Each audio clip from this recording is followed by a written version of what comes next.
Arriving at Kaalchakra Academy of Time, located in Samaipur, I froze at the entrance, awed by towering clock gears and confident students passing by.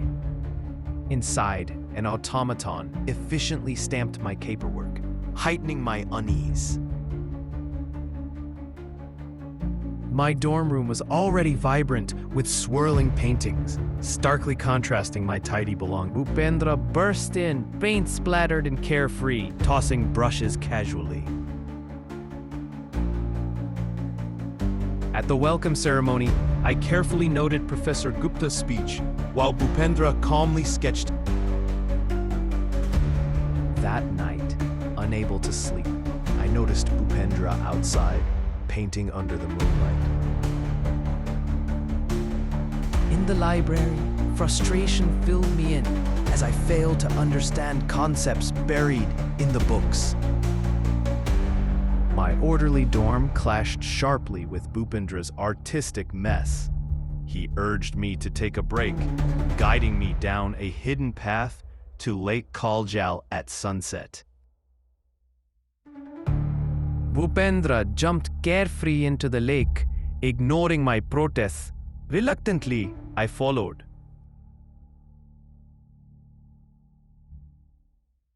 Underwater, fear dissolved into awe, magical creatures and ancient ruins glowing softly around us. As we surfaced, we laughed openly beneath the shimmering stars.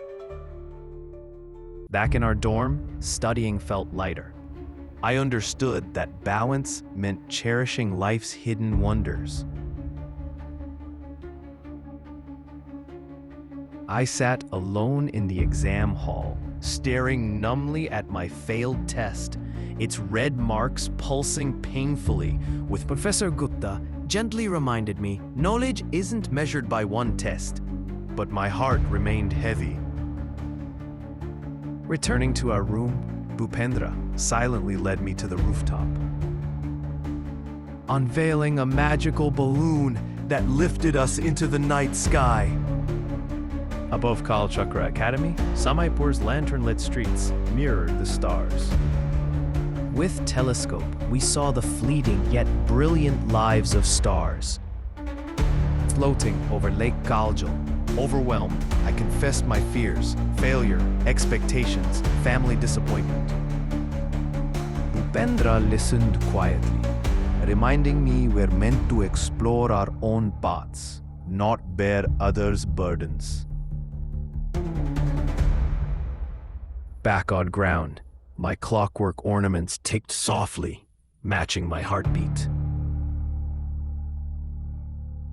As exams loomed, exhaustion overwhelmed me amidst stacks of books, while Bhupendra calmly sketched nearby. Students sighed with relief when Atma, the gentle elderly vendor, arrived offering calming potions to ease exam stress. I approached his cart hesitantly, and he handed me a swirling blue vial with a reassuring smile. Later in the day, Professor Gupta's classroom descended into chaos. Time reversed, notes erased themselves, and panic spread through halls. Terrified, I hid until Bhupendra found me, more amused than frightened. With a playful whisper, he suggested Atma's ghostly arrival might have triggered the chaos. Outside, night and day blurred strangely. Suddenly, Bhupendra's ghost theory felt unsettlingly real. At breakfast, Vidya dramatically claimed Atma had walked through walls, fueling fears he was a ghost causing the strange disturbances. Determined to uncover the truth, I carefully followed Atma that evening, discovering him at his cottage brewing herbal remedies. Caught watching, I awkwardly fell into his garden, but Atma kindly invited me in. gently explaining he was merely herbalist helping students manage stress. Back at the dorm, Bhupendra seemed disappointed when I shared the mundane truth, preferring. At breakfast, classmates dismissed my explanation for their more exciting theories. Summoned urgently by Professor Gupta, I hurried past whispering students. In the professor's ticking office, he inquired about my discovery about Atma. Distracted, my eyes caught a mesmerizing painting depicting Lake Kaljal's hidden underwater realm. Professor Gupta revealed solemnly that a brilliant student named Bhupendra had painted it years ago before mysteriously vanishing. Shock overcame me as Gupta showed an old portrait. The student's face was identical to my roommate's, down to the playful eyes and gentle smile. I left in confusion. Back at my room, Bhupendra was gone. My room felt wrong. Bhupendra and his vibrant paintings and his mess had vanished completely.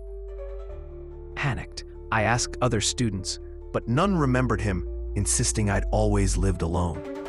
By Lake Kaljal, Atma explained that some souls remain behind, guiding those in need. I finally understood Bhupendra appeared during my darkest moments. I felt his gentle presence one last time. At sunset, by the lake, I released the lantern, grateful for Bhupendra's ghostly guidance, determined now to cherish life's fleeting beauty.